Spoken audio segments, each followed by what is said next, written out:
Valentine's Day is a sexy day, and if you want to seal the deal, forget going out. You're gonna need a sexy recipe to impress, and I've got the sexiest one for you. Uovo Raviolo is a large egg yolk filled ravioli that oozes egg yolk when cooked. But today we're gonna be finishing it in a brown butter sauce with mushrooms to create a dish that's fit for a king or a queen, quite literally. I wanna thank our sponsor today, Ora, but more on them later. For now, let's get started making pasta al uovo, egg yolk pasta dough. Now there are two basic types of pasta doughs that you must know. The first one is made with semolina and water and is often found in the south of Italy and is really the go-to when you're looking to dry pasta. Shapes like orecchiette, rigatoni, fusilli, cavatelli, stuff like that. The other pasta is pasta al uovo, which we're making today, which is pasta with eggs. Since I'm making this in the winter in a drier environment, I'm going to slightly reduce the amount of flour I normally use by 20 grams for a total of 420 grams of that 00 flour. But I'm still going to use 5 large eggs, which weigh about 270 grams. And then I'm going to beat that well. And then I'm going to take that flour and I'm going to dump that into the center of my cutting board and create a well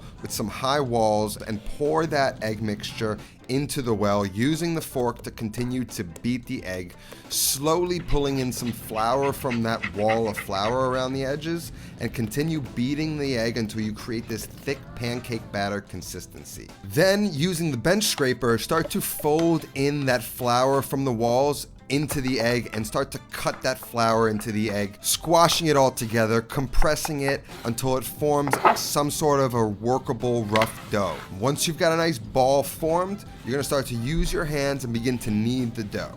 Working that dough, allowing it to suck that flour up until it's just lost that tackiness to be able to work easily. And now to knead properly, you want to take the dough and use your dominant hand, and with your palm, pull the side of the dough furthest away from you and pull the dough back to the other end of the dough and then push down and forward. And if the dough is properly hydrated, those two edges of the dough should seal. Then you want to take that ball and you want to wrap it tightly in some plastic wrap. And you want to let that sit at room temperature for 15 minutes. After 15 minutes, we will unwrap it and we will knead it again for another 5 minutes. After that 5 minutes, the dough should be looking even better. What we're gonna do is give it a cut in half because I only need half this dough and I like to use the other half to practice other pasta shapes. We wanna shape the two individual doughs, we wanna seal up the bottom, and we wanna wrap those both in plastic wrap, and then we're gonna let those rest overnight. But if you wanted to use those today, just sit them out at room temp for another 2 to 3 hours and then you're ready to make your pasta. But mine are going in the fridge. So now it's the second day and our pasta dough has been resting in the fridge overnight and it's beautiful and supple and it's gonna be easy to work with, but it's chilled. So we're just gonna leave it out on the cutting board at room temperature and allow it to kind of take that chill off the dough so it's easier to work with later. So I'm just gonna set that off to the side while we prep the ricotta filling, or the ripieno, which is just Italian for a stuffing or a filling. Today I'm gonna be using this paleo ricotta. Why do I like to use this ricotta? It's because I know that it is the most common and most easily found for all of you wherever you are in America. Now when we stuff a ravioli with ricotta, we don't want a very watery ricotta. We want it a bit on the drier side, but this ricotta is a bit on the wet side. So I'm gonna take a little bit of cheesecloth, I'm gonna cut a little piece off, I'm gonna place a strainer over a bowl with that cheesecloth in it and then just add that ricotta to the cheesecloth.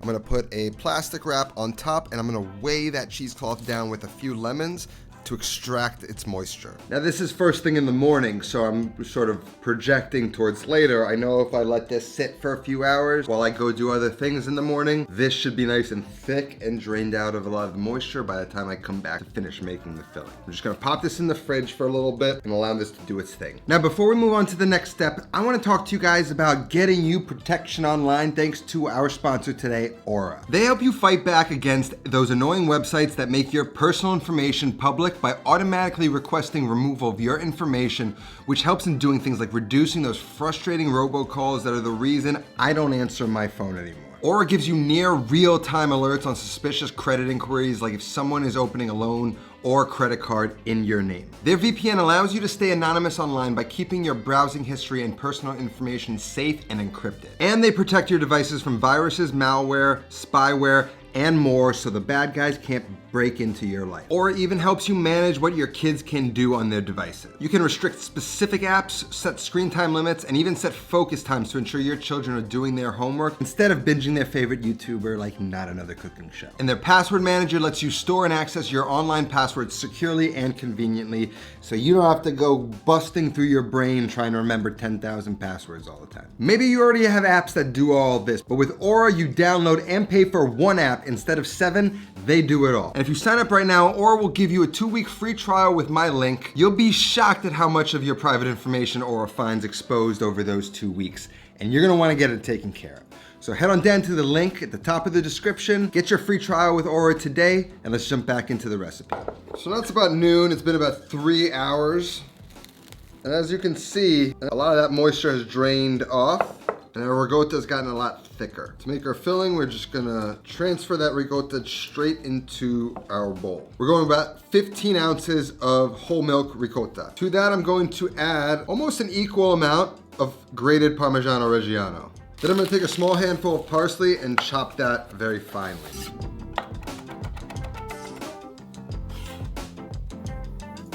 Then to that, I'm gonna add a little bit of lemon zest, maybe about a quarter of the lemon zest. I'm gonna season with some salt, fresh cracked black pepper, and we wanna give it a good mix. Once that mixture is ready, we can get that straight into a piping bag. If you don't have piping bags at home, I suggest you buy some. They're very convenient, especially if you like making pasta. And you just want to use a spatula and just scoop the ricotta into the piping bag, and you just kind of want to have the edges folded over. You want to make sure the top of the piping bag is nice and clean, so we can just tie it up with a nice rubber band. Store it in a nice little glass, and we're gonna pop this in the refrigerator while we roll out our pasta. One thing I did forget to add to that mixture is some nutmeg. I forgot to add it. I'm not gonna add it to the mix now, and it's okay if you don't. Now, why is this the perfect recipe for a Valentine's Day meal? Let me explain. This is a pasta that was invented by Nino Bernese in Piedmont, one of the kings of Italian cooking, cooking for a lot of the wealthy in northern Italy, and over time was fittingly dubbed the king of chefs and the chef of kings. He was planning to retire, however, until Gianna Luigi pulled him out of retirement and recruited him to cook at his restaurant in Imola in Emilia-Romagna, San Domenico. And that's where he brought the Uovo Raviolo and made it famous. So if this dish is good enough for the kings and the royalty of Italy, it's gonna be good enough for Valentine's Day. And if you're in New York and you wanna try it yourself, Stefano Secchi in New York keeps the traditions of Emilia-Romagna alive at his famed restaurant, Res Dora. However, it's almost impossible to get into, but good thing we can easily make this at home. This recipe is roughly based on how he presents them at Res Dora. So now let's just get into actually making the raviolo. By now our dough is nice and super supple. It's gonna be really easy to work with. That's sort of what you want. Usually if it's properly hydrated, you don't need really any flour to work with this, but I'm probably gonna work with a little bit of semolina, because I can tell it's still a little tacky on my hand. And if we don't use any semolina, it's gonna stick to the board probably once we add that egg yolk, which will further hydrate that dough once we start making that. So first thing we're gonna do before anything, we're gonna get a sheet tray or some sort of plate, and I'm just gonna add plenty of semolina flour to it. I'm gonna set this off to the side. This is half the portion of the dough, so I just wanna cut it in half and work with a quarter of a dough at a time. Super hydrated. So what I want to do, start to flatten the dough out nice and evenly, so when we roll it through the machine, it'll roll out nice and evenly. I'm gonna hit it with some flour and start to form a little bit of a rectangle so that when we feed it through the machine, we get a nice uniform shape. Now once we've got that pasta dough nicely shaped, we're gonna set up our pasta machine and we're gonna set it to the lowest setting, which is 0, and we're gonna run that pasta through the machine. It should be a nice even shape. Then we're gonna set the setting up to 1. It's gonna narrow the rollers slightly, and we're gonna keep rolling the pasta each time through a slightly narrower setting until we get the dough thin enough to be able to see our hands through it. And for me and my pasta machine, that final setting we're gonna use is the 7th setting. Now if your pasta needs it, sprinkle it with a little bit of flour, and then we're gonna fold it onto itself and cut it in half. So you have 2 equal sized sheets. But I also could tell that that bottom sheet is wider, and I know that I want the wider part to be the top sheet. So this is gonna be my top sheet. This is gonna be the narrower sheet that I'm gonna start piping the ravioli onto. So here I've got some pasta cutters. They also act as some like ring molds. And I've got the largest one, and then I've got one that's 4 sizes smaller. I basically want to maximize the filling space to add the ricotta and the egg yolk, but I also want like a little bit of a flap around the side to get a nice circular ravioli shape. And so what we're going to do is we're going to take our pasta sheet and we're going to start to make marks. So I know where to ring the ricotta and to put the egg yolk, and then a larger circle so I can punch out the actual ravioli. I'm just gonna give it a very light push, nothing too hard, and you're gonna get these nice little rings. Now I wanna space maybe 2 or 3 fingers for the next one, and then the same for the last one. Then we want to get our piping bag out. We get some nice pasteurized eggs, and I want that jumbo yolk. Obviously any size works, but the bigger yolk, the better. And for the piping bag, I'm gonna cut it just narrower than the width of my thumb. And before I get started, actually, I just want to make sure I have plenty of flour right beneath it. Because again, that egg yolk is going to saturate the pasta dough a little bit. It might make it stick to the board. Now we can start piping. And I just want to start in that center ring, and right inside of it, pipe a wall of ricotta about 3 layers high. And you want to make sure that you're piping inside that interior line and not too much outside, or else you're going to bleed into that border. And you want to make sure you have a nice hollow center so that we can crack an egg yolk in there, and that wall of ricotta will cradle that egg yolk and protect it during the cooking process. And then we need 3 egg yolks to fill them with. So I'm going to crack 3 eggs and separate the yolks from the whites.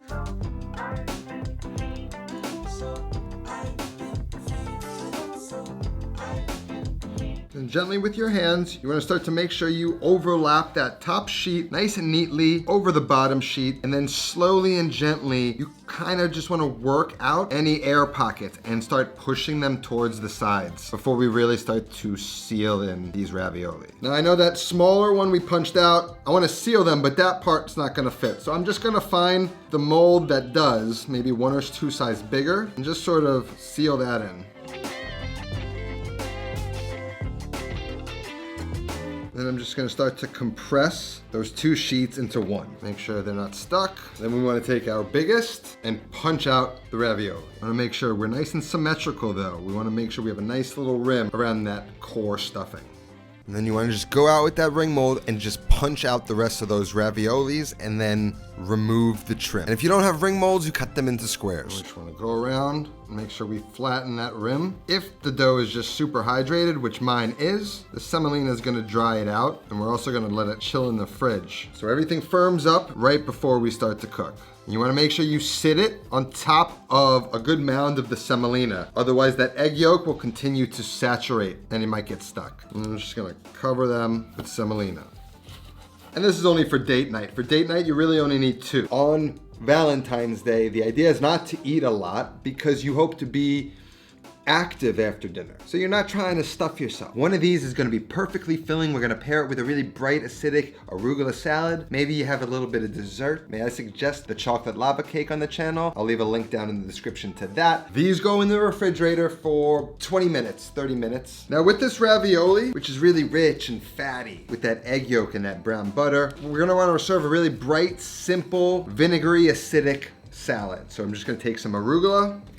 I've got a good quality balsamic vinegar right here. Got a little viscosity to it. So you don't need to use a lot, but it's gonna punch a lot of acidity, a lot of sweetness, a lot of flavor. Season it with some salt. And I'm gonna add a little bit of shaved, aged Parmigiano Reggiano right on top. And then right before I serve, we'll add some of that balsamic vinegar. And it should be a perfect little salad to go with our beautiful raviolo. So then we're gonna set these guys off to the side, finish it off right before we're ready to serve. Then on top of the ravioli and in the sauce, I like to add a few of these shiitake mushrooms. And I kind of intentionally got these smaller guys. I just know that this is gonna shrink by about half once all that moisture is evaporated out when it's cooked. And I still want something with a little bit of a bite at the end. So I think this thickness works well. For 1 portion, small handful is all you need. Get these into a bowl, set these off to the side. That lemon I zested earlier, I'm gonna take about one cheek off, and I'm gonna use this for our brown butter sauce. And for one portion of pasta, I'm gonna go with around 4 tablespoons of an unsalted, good quality European butter. And restaurants who cook pounds and pounds of pasta all day long have really starchy, concentrated